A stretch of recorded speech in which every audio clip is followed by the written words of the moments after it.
How should we understand Turkish foreign policy? For many decades, Turkey seemed determined to be part of the West.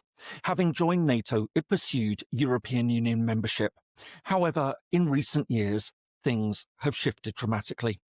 Under President Recep Tayyip Erdogan, it now seems to follow a very different and more independent-minded path. As tensions emerge with Washington and Brussels, Ankara appears to be moving closer to Russia and China, as well as other countries around the world. All this, in turn, prompts questions about the country's entire strategic orientation. But just how far has it drifted from the West, or is it still an integral part of the bloc? And what are the main themes of its external relations? To discuss all this, I'm delighted to be joined by Dr. Sona Çagaptay, the Bayer Family Fellow and Director of the Turkish Research Programme at the Washington Institute. So hi, Sona. Thank you so much for joining us. It's a great pleasure. Thank you for hosting me. It's a really... Turkey has got such a fascinating foreign policy in all sorts of ways, and I really do hope that, we'll try our best to cover as much as we can in the time that we have. But I think a really good starting point is the beginning, and that moment that the Ottoman Empire ended, the new Republic of Turkey came into being. How did Turkey conceptualize its foreign policy when it first emerged as a republic? Certainly, 100 years ago, almost 100 years ago, following the collapse of the Ottoman Empire at the end of World War I, Mustafa Kemal Atatürk and his followers, known as Kemalists, established modern Turkey as a secular, Europe-facing republic. This is rooted in late Ottoman history. Now, the Ottoman Empire was a tri-continental entity stretching from Africa to Europe to Asia, but its core economic, commercial, cultural centers were located in Europe. Not an accident that Ataturk and other elites who founded modern Turkey, who were raised in the late Ottoman Empire, were born and raised in European territories of the empire. Specifically, Ataturk was born in Thessaloniki, at the time known as Salonika, what is now in Greece, at the time, of course, part of the Ottoman Empire. But that also applied to the entire cadres who established the republic with them: generals, diplomats, ambassadors, ministers, engineers, teachers, doctors, composers, lawyers. However, notwithstanding this reality, modern Turkey, at the end of the collapse of the Ottoman Empire, constituted not in core European, but core Anatolian territories. It's almost like Turkey moved. People say countries moved. Poland moved in the interwar era. It went from where it was earlier, covering parts of Ukraine and Belarus, about 500 kilometers west, and Turkey moved 500 kilometers east. It would have been a Balkan country stretching into Istanbul, but it ended up being an Anatolian country ending up in Istanbul. That didn't, of course, change Ataturk's view of the world. He and his followers, Kemalists, believed that they had been unfairly ejected from Europe. And so they decided to embrace and hold on to European ways of social life and statecraft. That also meant strict separation of religion and government, and an exclusively European political identity for the country. So for the Kemalists, this was about Turkey being able to return to Europe, not enter it because it had been ejected from Europe. This was by no means an elite project. At the time of the establishment of Turkey in the 1920s, perhaps about half of Turkey's citizens had roots in Europe, had been expelled from Europe, or had left territories previously controlled by the Ottomans. And that was about 100 years ago, James. But since then, the attachment of Turkey's citizens to Europe has grown tenuous. By the end of the century, 20th century, citizens of Anatolian origin constituted a majority of Turkey's population, and those with Balkan roots had become a slim minority. So in my view, Erdogan is the protagonist of this new Turkey, the Anatolian Turkey, and as opposed to the Europe-focused one. Less than being a creator of it, he too comes from the Anatolian interior, as does a bulk of Turkey's population today. And I think Erdogan and his cadres view the world differently. They see Turkey not rooted in Europe, but in Anatolia. For them, Turkey is still a European country, of course, because Turkey's quest to be European goes as far back as the French Revolution. So the idea of a modern Europe is almost as old as the concept of Turkey's Europeanizing. So of course it's a European country, but I think on top of that, Ataturk's while Ataturk's Turkey was exclusively European and just European, Erdogan's Turkey is European, Middle Eastern, and Eurasian. And sometimes it's none of these things, it's just Anatolian. And it says, I just sit here, I deal with the regions around me, which also means a rather transactionalist foreign policy. So I kind of see this large demographic shift that informs Turkey's global vocation more so than religion and Erdogan's trajectory in understanding Turkey's new political identity, an identity that went from being exclusively European to one that is rooted in Anatolian, which is, of course, a transnational space. So, I mean, it's really interesting. I mean, if we look at that shift from 100 years ago to where we are today, but of course, it went through so many interesting phases to get there. And when we think of the early republic, I mean, how did Turkish foreign policy it developed in the 1930s, for example? We saw the rise of fascism, Turkey moving towards Europe, but finding itself very torn, and the position, for example, that it took during the Second World War.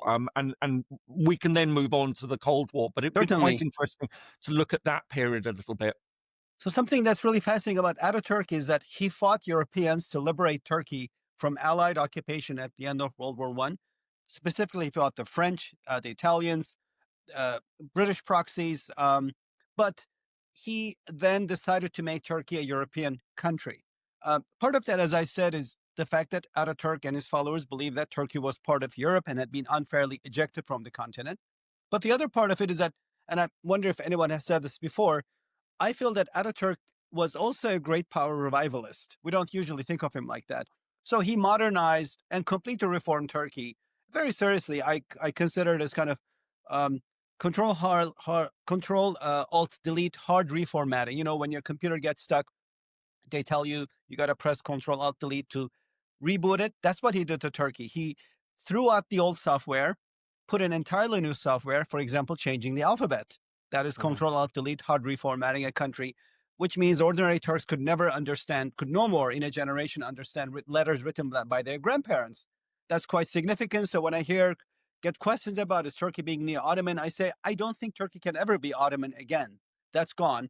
But on top of this hard reformatting, of course, Ataturk's idea of making Turkey European, the change of the alphabet from an Arabic-based script to a Latin-based is symbolic in that. He's also that at the time, European powers were the great powers of the world, France and UK, and he wanted to copy them to make Turkey a great power again. So he's a great power revivalist in the sense that he wants to embrace and completely copy the European model. Accordingly, he pivoted Turkey to Europe quite quickly in 1930s, made blanket peace with all European countries, including with Greece. Ataturk invited Greek Prime Minister Venizelos to Ankara after fighting Greece and Turkey, that is, after fighting for each other's independence against the other side, which I think creates a very unique dynamic. Greeks fought against their independence in 1820s against the Turks, and 100 years later, Turks fought for their independence against the Greeks. After fighting for their independence against the other side, Turks and Greeks shook hands in the 1930 Ankara Treaty and agreed to bury all their differences, give up all their claims, and never follow redentist policies again. And that started an era of nearly 2.5 decades of excellent Turkish-Greek ties. And then Ataturk also, of course, embraced France and UK, realizing that the rise of Nazi Germany and fascist Italy as revisionist powers was eventually going to threaten Turkey. The Allies at the time of the coming war were insightful. They decided to court Turkey to pick their side in the impending war. In the end, Turkey was a neutral country in the war, but perhaps that was enough, considering that Turkey's entry to the war on the side of the Nazis would have allowed Hitler with access to the entire Near Eastern theater. I guess part of keeping Turkey happy and courting it was that the Allies were very generous, France and UK, that is, big powers of the time, generous to Turkey. They, for example, made Turkey the gatekeeper of the Bosphorus and the Dardanelles through the 1936 Montreux Treaty. That makes Turkey very relevant to the Ukraine war today, which is the reason why Turkey was able to close the Turkish Straits to the crossing of Russian warships. That was a privilege and that Turkey received in 1930 because France and UK wanted to give Turkey goodies. Turkey was also given the Sanjak of Alexandretta from Syria. That was part of French Mandate Syria. It was It became independent as the Republic of Hatay in 1939 and joined Turkey right away.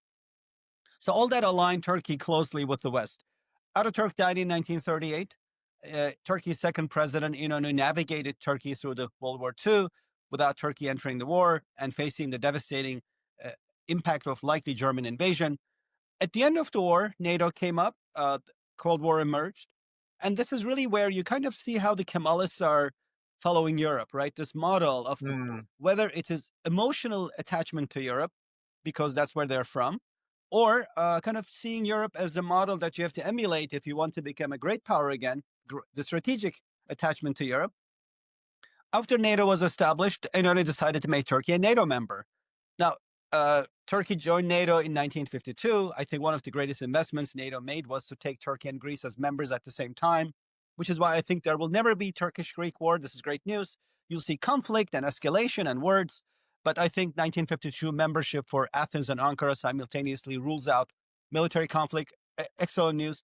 But in order to do something else, there was no rule or expectation that countries entering NATO had to be democracies at the time. In fact, Portugal was a dictatorship under Salazar. Greece was under a junta during the times it was a member of NATO after 1967.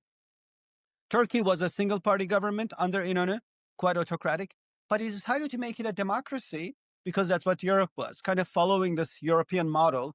So Turkey became multi-party democracy in 1950. And of course, that also meant a deepened strategic relationship with the United States that kicked off after NATO membership in 1952. You know, this anchoring of Turkey into the West via NATO. I think there would, obviously we can talk a little bit about the European Union, but how did the relationship with Russia, the Soviet Union as it was at that point, emerge? Because I mean, Russia had always been the great challenge, if you like, to Turkey in its history. And so, but it always had a very complex relationship, and one that many on the outside don't always understand. That, you know, there were moments that many Western allies were actually a little bit concerned about how Turkey's relationship with Moscow was evolving during the Cold War. Precisely. So one of the reasons why communism never became a massive movement in Turkey, unlike other countries nearby, Sudan, Iraq, Greece, Yugoslavia, is that Russia was always Turkey's nemesis, including being the nemesis of the Ottoman Empire. In fact, the story of the rise of the Russian Empire, starting with Peter the Great and Catherine the Great, is the story of the fall of the Ottoman Empire told in reverse. You know, basically the Russians expanded at the expense of the Ottomans. The Ottomans were once a Black Sea power. The Ottoman Empire is the first and last empire in history to control all the shores of the Black Sea. So the Black Sea was the Ottoman Mare Nostrum.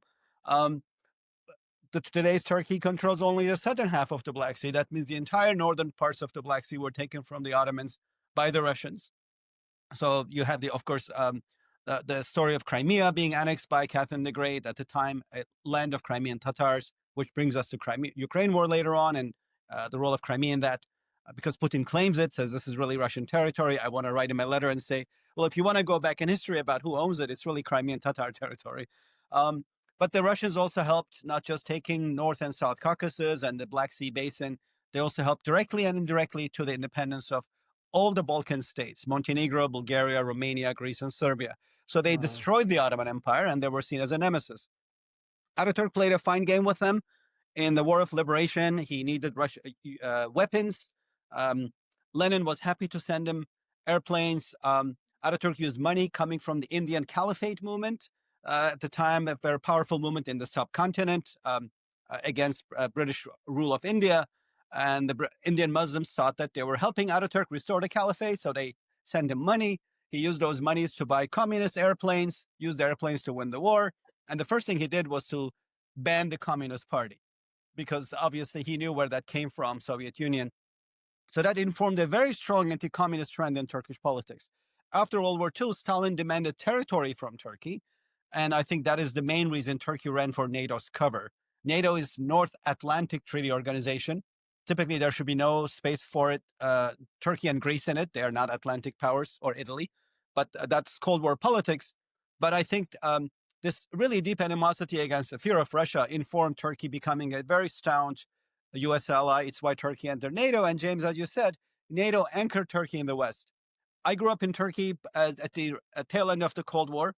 Now, for many people, this might be hard to believe, but at the time, there was no doubt that Turkey was Western. If you look at a map of the world, Greece and Turkey were considered part of the West, part of Europe. So Turkey, therefore, joined all other pan-European organizations in this era. It became a founding member to Council of Europe and OECD, and it applied to join the European Union. First time, of course, in the 1960s with Greece. It missed an opportunity, in my view, in the 70s when the EU tried to take Turkey and Greece in. Greece went in, Turkey skipped that. Huge miss for Turkey. And I feel like if you look at Turkish-Greek histories, very much paired up together, living in the same empires for about 2,000 years, Roman, Byzantine, Ottoman. The big kind of inflection, the big point of, I guess, divergence was EU entry for Turkey and Turkey skipping that in the 1970s. But Turkey applied the EU once again in 1987. But the EU's triage room has not been fair to Turkey. When Turkey applied the EU, the Union had just over 10 members. Now, 16 other countries have come in to the triage room and entered the doctor's room, right, to see the doctor. That's the EU. Turkey has been kept waiting in the triage room. And I think even the most strongest proponents of Turkey's EU accession felt by the end of the 20th century that this was not happening. That's how I see this demographic shift kind of informing Turkey's global vocation. I think EU played a big part in informing these trends in Turkish foreign policy that are no more exclusively European, because Turkey felt that it was not given fair treatment by the EU. Even when accession talks started in 2005 under Erdogan, they didn't look promising because the EU told Turkey, said that talks with Turkey would be open-ended. They would not necessarily result in membership. Now, the EU has never started accession talks with a country and told the country, do the homework and we'll decide when we get there. EU has always said to countries, do the homework and you will get in. But with Turkey, it was the first. And I think that open-ended, non-committal kind of attitude from the EU helped empower the new trends in Turkish foreign policy, which are already underlined, of course, by this massive demographic shifts. So I think there are 2 points. I mean, I think the first, which if I don't mention it, I think would be seen as really strange for all sorts of reasons, partly because it's something that I've worked on so much, but I think also many viewers would be saying is that there was that element of Cyprus. Correct. And the role that played in Turkey's relationship with the European Union, how that emerged, because you mentioned earlier about the good relationship that emerged in the 1930s with Atatürk and Venizelos. And of course, then we saw that start to break down in the 50s and in the 60s, and then, of course, in 74. So I think it'd be just interesting to hear a little bit of perspective on just how Turkey not necessarily saw the Cyprus issue, but how Turkey saw that playing into its relationship with Europe, into its relationship with NATO, bilateral relations with, Absolutely. for example, Washington. Absolutely. So just as the Ataturk-Venizelos 1930 handshake informed an era of really excellent Greek-Turkish ties, and for contemporary observers of foreign policy, that may not be apparent right away, but these ties were so good that during the German occupation of Greece, Turks provided Greeks with aid. Greeks became refugees in Turkey. And of course, this was an era of really, really good ties until the Cyprus issue blew up, that is. As part of the decolonization movement after World War II, Cyprus was going to, of course, become independent. The question was what kind of a government it would have, having a Turkish minority and a Greek majority. And passions were high in Turkey and Greece alike because the two countries had different visions of where Cyprus should go. Turkey wanted partition. Greece wanted annexation with Greece status. The two models were incompatible. That resulted to conflict on the island, which spilled into Greek-Turkish ties. I think the Cyprus issue politically poisoned Greek-Turkish relations, starting with 1955, when discussions of decolonization first emerged. And to this day, this remains to me, in my view, this remains to be the most divisive issue in Greek-Turkish ties. Now, there are scholars out there who say Turkey and Greece have to resettle their disputes in the Aegean first, and they can settle Cyprus next. I think that Cyprus is the problem. Aegean disputes are the symptoms. In other words, if there was no Cyprus issue, Turkey and Greece would be cooperating and agreeing on Aegean issues. In fact, these Aegean issues appeared various disagreements over sea and airspace after the Cyprus conflict blew up. Cyprus, of course, became an EU member in 2004, and it also became a gatekeeper of Turkey's EU accession. Turkey doesn't recognize Cyprus. Cyprus said that that means accession talks with Turkey cannot proceed.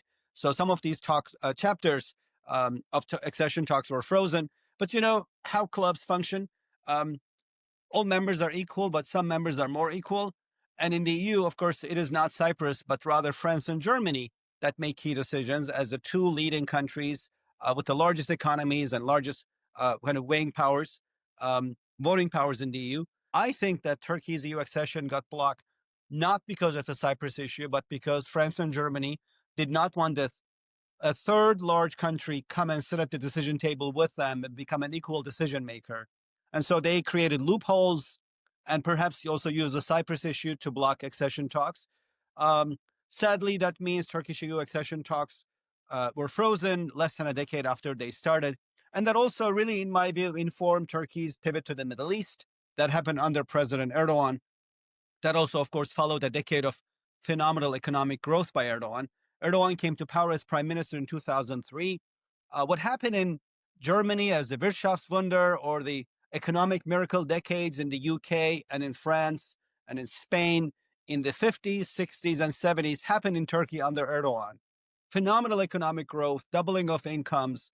The word mortgage became a word in Turkish at the time as mortgage because you could not borrow money in Turkey in 20th century when inflation was always chronically nearing triple digits, sometimes crossing triple digits. Erdogan pulled inflation, stabilized the economy. EU accession talks in the beginning, at least, attracted massive amounts of foreign direct investment that helped him with deliver economic boost. He also improved services, including healthcare, and that helped him build a base of adoring supporters. But it also put in Turkish policymakers a can-do attitude in foreign policy, realizing that EU accession wasn't going anywhere.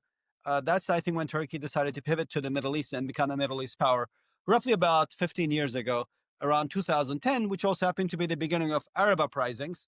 It seemed to be, to Erdogan, at least this was an opportunity for Turkey to become a star power nation in the Middle East. And you're right. I mean, it's very clear.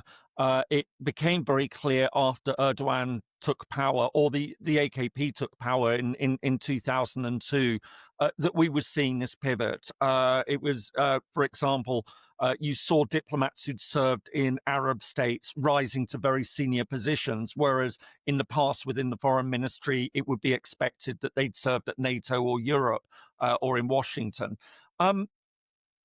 But of course, it was quite a complex process of developing the foreign policy as we see it today. And I think anyone who's followed Turkey for any amount of time would immediately remember the so-called zero problems policy that emerged at one point. Perhaps you could sort of talk about that and how that was shaped by, you know, Turkey's regional relationship after the end of the Cold War and the complexities that had emerged at the time. Certainly. So, you know, we started saying that Ataturk, unbeknown to most, is also a great power revivalist. We don't think of him like that. He's a Europeanizer, but he made Turkey European because he wanted to copy European state status because these were the great powers of the time. I believe that if Brazil and Argentina were great powers in early 20th century, Ataturk would have copied Brazil and Argentina. That was not the case. 100 years later, now that you have Anatolians in charge, Erdogan and his foreign minister Davutoglu, the inventor of zero problems with neighbors policy, Turkey is no more emotionally in love with Europe, right? I think this is now a country that says I'm European, but I'm also all these other things. And these identities are also non-binary, not exclusive. So I grew up in Turkey, as I mentioned. Public TV would give you weather forecasts after primetime news, after 8 p.m. in the evenings, and it would end with weather forecasts for the world. You would see a map of Turkey not at the center of the screen, but at the bottom right corner of the screen, because the screen would center on Europe. So you have Switzerland. That's the Turkey I grew up in, right? A country that said, we're part of Europe. We're at the kind of the edge of it. Sort of like how Argentinians see their place in Latin America. they would say, we live here, but we're not from here. We're from Europe. That was the view of Turkey in 20th century. They said, we live next to the Middle East, but we're not really from here. We're European. That's gone. Again, informed by these demographic shifts where the Anatolian origin citizens have become a vast majority and the elites have been completely swept over by Anatolian origin elites. So they see Turkey's place as Anatolia first, which means it borders all these spaces. If Europe is not an option because EU path is closed, it meant that Turkey turned to the Middle East and felt that Arab uprisings provided an opportunity for it to become a star power nation. I think it's an ill-executed and ill-thought-out policy was that if Turkish-backed or aligned parties were in power after the Arab uprisings, that is Muslim Brotherhood, that this would make Turkey an influential country across the region. So far, so good. The problem is that if you're going to interfere in other countries' policies, you don't put all your money behind one horse. That's the mistake that Davutoğlu made as foreign minister and prime minister at the time. Turkey supported just and only the Muslim Brotherhood in Egypt and elsewhere. Egypt was and is significant because while it doesn't invent all the trends in the Arab world, if it adopts a trend, it can make it hegemonic. It's about a third of the Arab world. The old saying is that, Cairo wrote, Beirut printed, and Baghdad read. So Egypt produces ideas. And the idea was that if there was a Turkey-friendly government in Egypt, that would kind of inform regional trends. The Brotherhood, of course, came to power in Egypt, but it was ousted from power almost quicker than it came to power. Brotherhood tried to grab and consolidate power, and it didn't work out so well. And that meant Turkey's efforts to become a Middle East power were also, at the end, disturbed because Turkey ended up having no allies in the region once the Brotherhood was ousted. Egypt marked it as a terrorist and a domestic threat. A wealthy Gulf Cooperation Council, GCC members backing Egypt's new rulers, designated the Brotherhood as their greatest regional and domestic threat.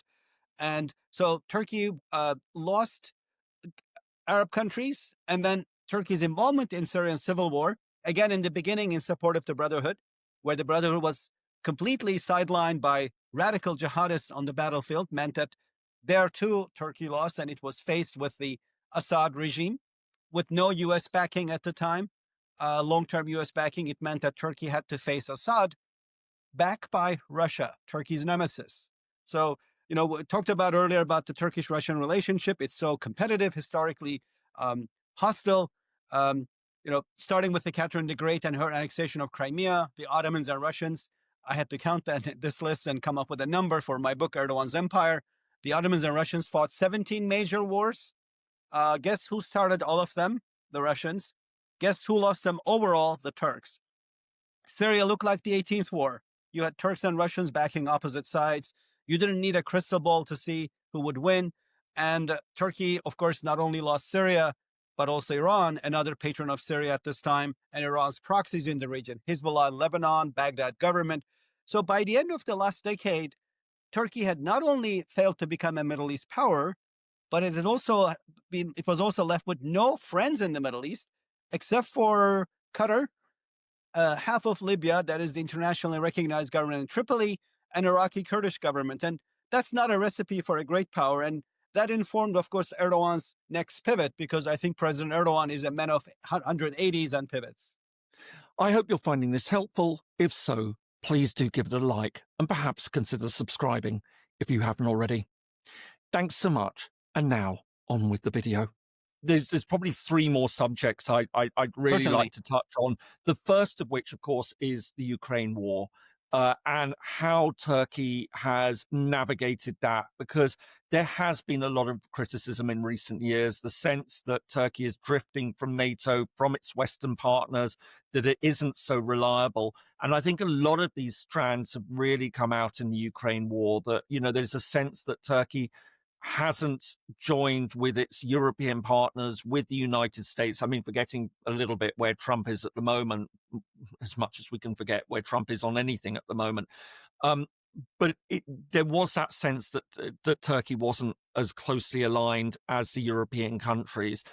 How was that? What lay behind it, and how was that read in Turkey? So a couple of things have happened in the past decade. One is the Turkish-Russian relationship has shifted from the historic pattern of outright and open hostility. It happened roughly about a decade ago. There was a failed coup attempt against President Erdogan in 2016. That attempt failed. Erdogan was frail, and the coup plotters almost got his life. The first call from a major head of state after the coup attempt was not from a NATO ally country, which is where it should have been in my view, but from Russia's Vladimir Putin. Erdogan's first visit overseas after the coup attempt was not to Brussels, which is where it should have been in my view, where NATO alliance would have showed support to Turkey's democracy. There was confusion in the alliance in Erdogan and his value to the alliance, perhaps, but also I think much confusion about the relationship with Turkey because of differences between U.S. and Turkey in Syria at the time. Turkey's objective was, of course, fighting Assad regime. U.S. was fighting ISIS. We can go into that as well. But Putin really took advantage of this opportunity. He not only called Erdogan, which is quite significant given that he's the leader of Turkey's nemesis, but also invited Erdogan to Russia. And Erdogan's first visit overseas after this really dramatic event in his life was to Russia just 2 weeks after the failed coup attempt. And he was hosted by Putin, not in Russia's capital, Moscow, but it's in St. Petersburg, Russia's imperial capital. And to make it even more poignant, he was hosted at the Konstantinovsky Palace built by Catherine the Great. Very regal welcome.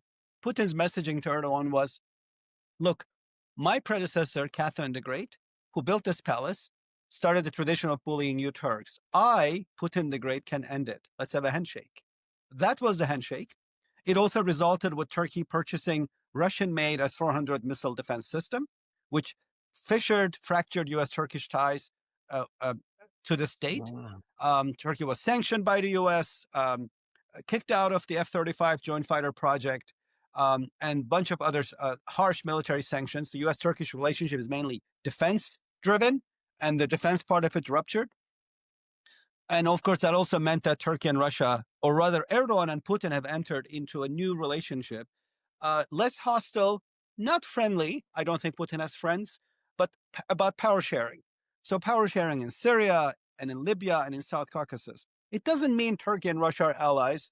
I often see op-eds which say, kick Turkey out of NATO. I was like, first of all, NATO functions based on unanimity. Turkey is not going to vote for its ejection. Turkey really values NATO membership.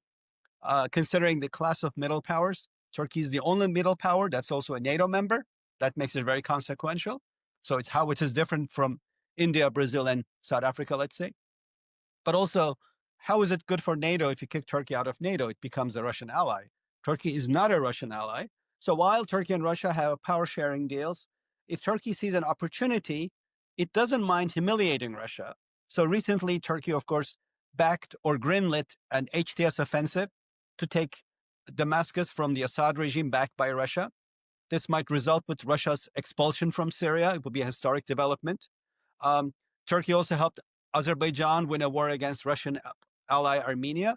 And in Libya, Turkey defeated General Haftar's forces in East Libya, also backed by Russians. Ukraine is similar, James, in my view. Sort of not black and white, but a gray zone where Turkey works with Russia, but also does whatever it can to undermine Russia if there's an opportunity.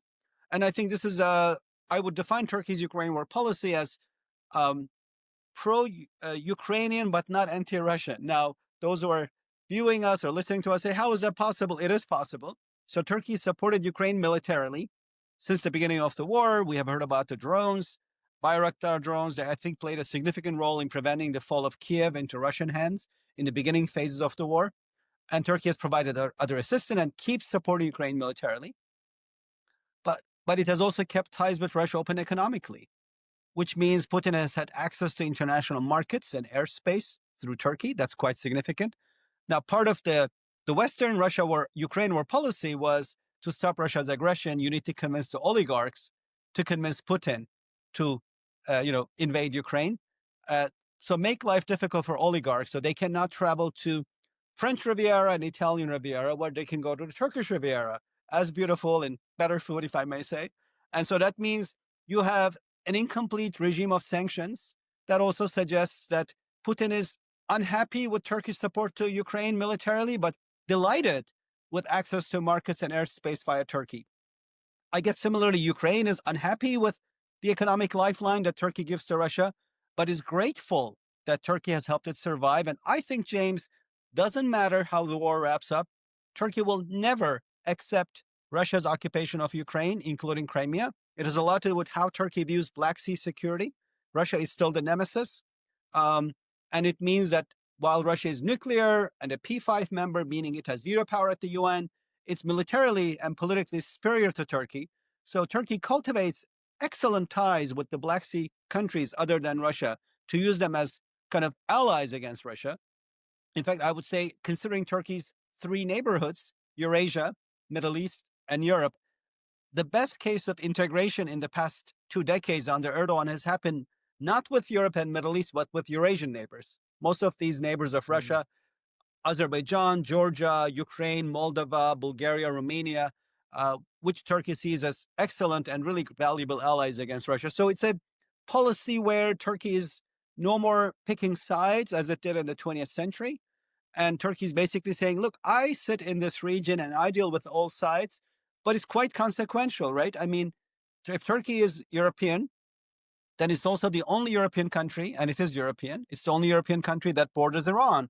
That has huge implications for Europe and US policy on Iran. If Turkey is Middle Eastern, and it is in parts, it's also the only Middle Eastern country that's also a Black Sea power. That makes it very relevant for Black Sea policy. And if Turkey is Eurasian, and it is, then it's the only Eurasian country that's also a NATO member. So it makes it very consequential. It gives Turkey so many identities that it's able to play these days, which I think makes it a very relevant middle power, especially considering that Turkey has built significant military capacity in the past decade. Drones, amphibious assault aircraft carriers. It's become a major arms exporter. Policy has helped Turkey build new defense relationships in Eurasia and Africa, and that puts it in a category of middle powers. But uniquely among middle powers, it's the only one that's a NATO member, and I think that allows Turkey to balance all these assets at the same time. So I think, you touch on and so many interesting points. And I think there was one thing that you said there that really struck a chord. So we've been talking about Turkey's relationship with Europe and how consequential that was. We've been talking about the relationship it had with Russia and the historical importance of that and that interesting evolution that we've seen. But then you mentioned the Middle East, and you talked a little bit about the Arab Spring and Turkey playing into that. But of course, we are seeing, the tragic developments, for example, in Gaza, and there was that fascinating relationship that Turkey had with Israel for a very long time, and where we are today. So, it would be really interesting to talk a little bit, just to give a bit more of a flavor of Turkey's approach to the Middle East and how historically that's evolved to where it is today. Certainly, I would say that at the time of its establishment by Ataturk, Turkey turned its back to the Middle East. Ataturk control, alt, delete, hard reformatting Turkey, basically put in European software. Prior to that, Turkey had European and Middle Eastern software, if you will, because it's a bicontinental nation. But Ataturk said we're only European. And I think this was as much about being emotionally attached to Europe as Ataturk saying we got to copy Europe to be great again. That is gone.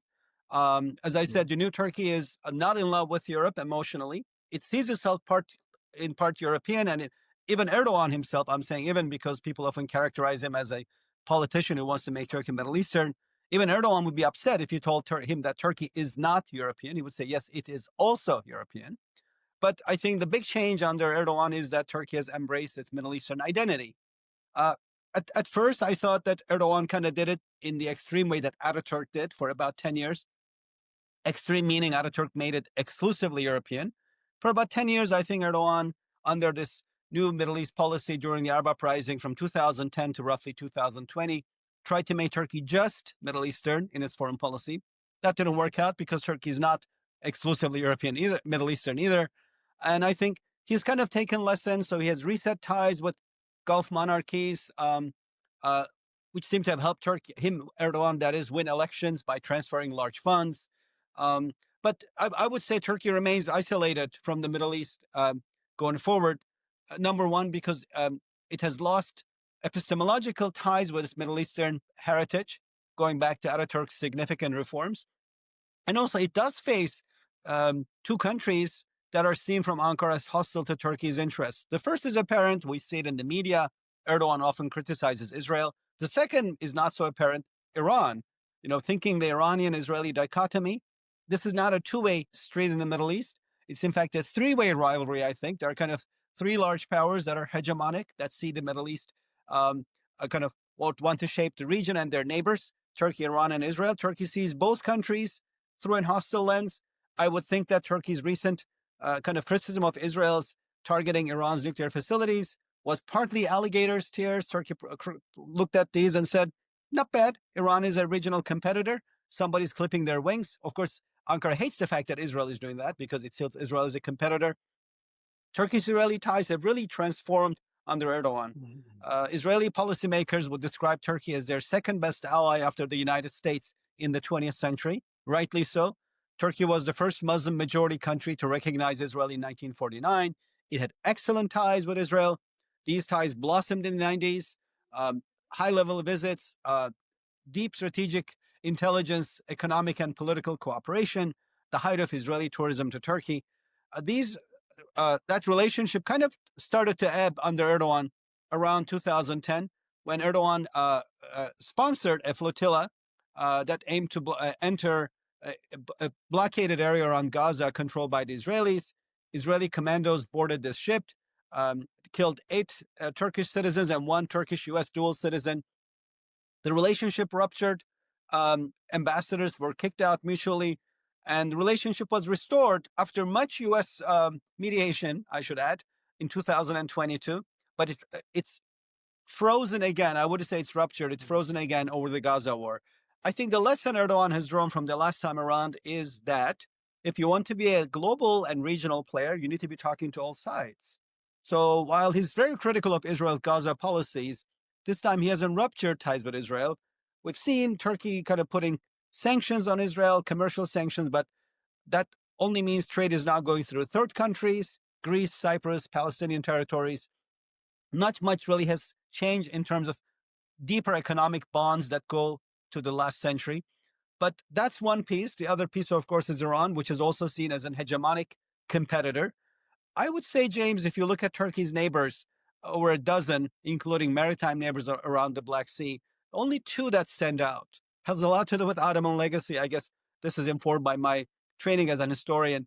I think Turks view neighbors that they ruled over in the past and conclusively defeated as not threats, as opposed to Iran, which was never conclusively defeated by the Ottomans, which is a threat, and Russia, which defeated the Ottomans many, many times over, conclusively, in fact, in some cases, as a nemesis. So Iran is unique. It's kind of a middle class between Russia and the rest of Turkey's neighbors as a threat, but it's a unique one because Iran views Turkey in a similar vein, in my view, also as a historic competitor.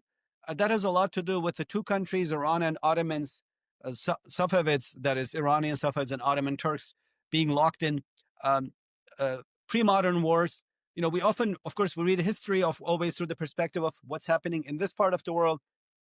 I love to teach it from the perspective of what was happening in other parts of the world at the same time. So we read about Ottoman defeat in Vienna. Ottomans were stunted in Europe.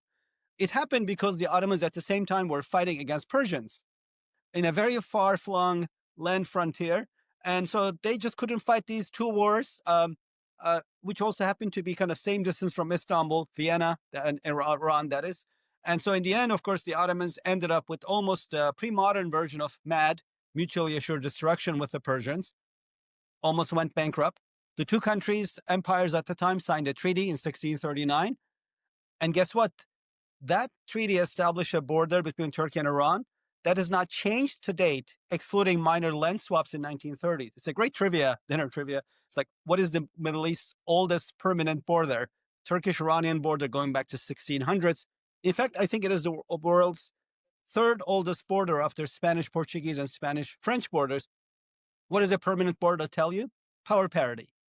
The countries will not fight. They haven't fought. So my prediction going forward is Turkey doesn't want to see a nuclear Iran, but it also will not engage Iran directly. And just as Iran will not engage Turkey directly. This is kind of the tripods of New Middle East that I wanted to highlight for you as Ankara sees it from where it sits. So I got one more question, and I'm hesitant to ask it because it is so expansive. Go Um, ahead. but I think, we're roughly the same age. I'm not going to give away your age, but we Thank came you. up doing our studies on Eastern Mediterranean at roughly the same time. And there were those three pillars that we've spoken about so far. So you had Turkey's relationship with Europe, which was that sort of moving that Western identity, that combative relationship with Russia historically, and the difficulties that came and went with that. And then the Middle East, which you quite clearly painted that picture that Turkey left it and then returned to it. But I think what I find really interesting is this fourth dimension of Turkish foreign policy that's emerged, which is much more global in outlook. And really seems to have taken off. We're seeing not just sort of Turkish activity in the Balkans, but massive Turkish activity in Africa, that we've seen even outreach into Latin America. We've seen this soft power element. It would be really interesting. Oh, and one other thing that we haven't really talked about, which of course is huge in many ways, is the Turkic republics of Central Asia. Certainly. To maybe give a flavor of how this has developed and where this now sits in Turkey's thinking, and what maybe are some of the effects that this is having in terms of Erdogan's engagement with other regional organizations, for example, the BRICS. I'll be happy to provide that. So, I think a kind of telltale sign of Turkish foreign policy in the Erdogan era is the broadening of horizons. Previously, Turkey saw itself as European, had, its foreign policy energies focused almost exclusively on Europe and the West, so NATO and pan-European organizations. It not only has expanded kind of into the Middle East and Eurasia, but it's also expanded in areas under Erdogan, Ankara, that is, where Turkey did not have influence before Erdogan. For example, East Africa and Sahel, Muslim majority and plurality countries of Africa, where a Turkish foreign ministry had just a handful foreign missions before Erdogan, and Turkey's flag carrier, Turkish Airlines, flew to just a handful of countries. Now the numbers are in close to 50s for both missions and destinations served by Turkish Airlines from Ankara. So about connectivity, of course, this is a flag carrier. It also means that where Turkish Airlines appears, very soon Turkey's foreign ministry appears, Turkish businesses and Turkey's agencies, international aid and others also come in. So that helps Turkey build influence. James, I would kind of divide Turkey's soft power as a middle power into two areas, Muslim Eurasia and Muslim Africa. Muslim Eurasia to Turkey's north, so from the Adriatic to China, that includes Balkans, Caucasus, Central Asia, and Muslim parts of Russia, obviously. These are areas where Turkey already had influence, significant soft power before Erdogan, because of linguistic ties to Central Asia, historic ties to Caucasus and Russian Muslims, and ethnic ties, of course, and historic and religious ties to the Balkans, an area to which Islam was introduced by the Turks and which has large Muslim communities and Muslim majority and plurality states. In this part of the world, I think the ties predate Erdogan and the influence. In fact, I love maps and I put them on my Twitter account. I have a favorite map that I did. I called this area, I said it's called the Bayram Belt. The word is Bayram. Now, those of you watching us might say, what is Bayram?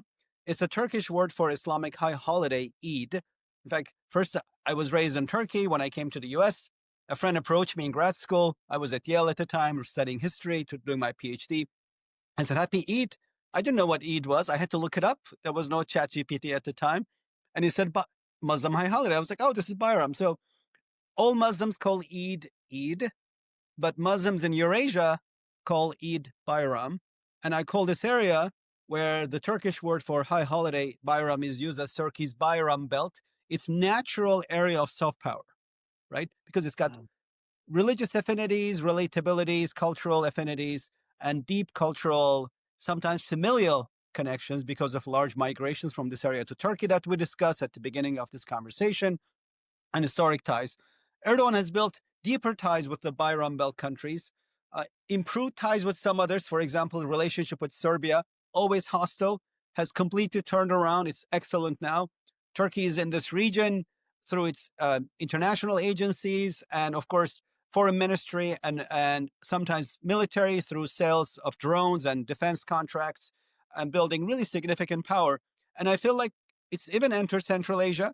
I'm saying even because it looked like after the collapse of the Soviet Union, Central Asia had remained as part of the Russian sphere of influence. Countries in this region now want to spin themselves out of Russian control. It looks like it's happening. There was an international consortium here called the Turkish states. It never really had its feet on, but this time it's actually walking. It's been kind of organized into an international organization now called Organization of Turkish State. Or Hungary is also participating in it, I guess, because Orban thinks Huns are related to Turks. That's a different question. So that's one area. The other area of Turkish influence, Muslim Africa, is different than Muslim Eurasia. And I'm using these terms in quotes because not all countries here are Muslim, of course. Kind of this general sense of Islam being present here as a cultural and religious marker, historically and presently.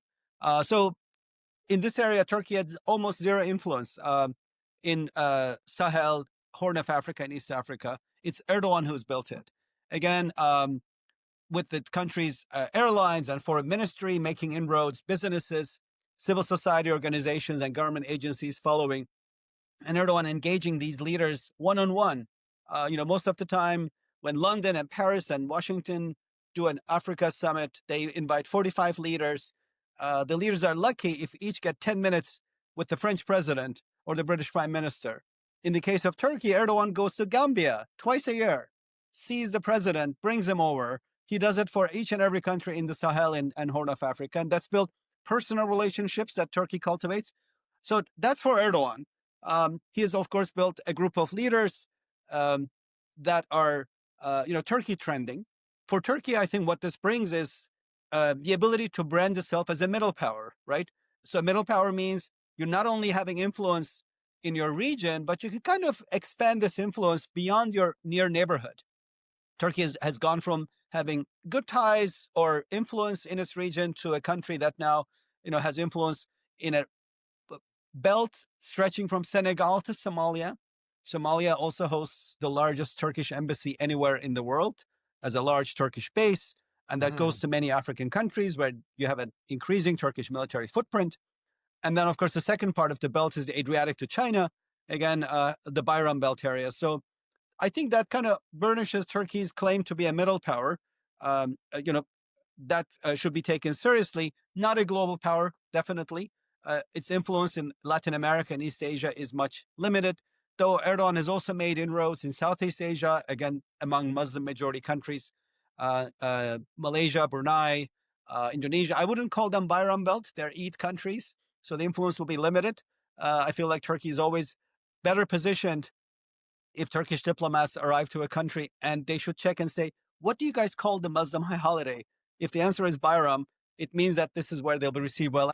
Sana, look, what I would say is it has been brilliant talking to you. I mean, Turkish foreign policy is it's so interesting historically and in its complexity. And I think you've done such a brilliant job to explain so many of those different threads. And there were just so many more things that I'd love to have got into detail with you on. But look, for the meanwhile, thank you so much for joining us. And, it really was great talking to you. Thank you, James, for the opportunity to chat with you, explain things like Bayram Belt and how Ataturk's Turkey was in love with Europe and Erdogan Turkey is in love only with itself, which explains so much in Turkey's foreign policy these days. And it was wonderful. And I have to come back to your show again.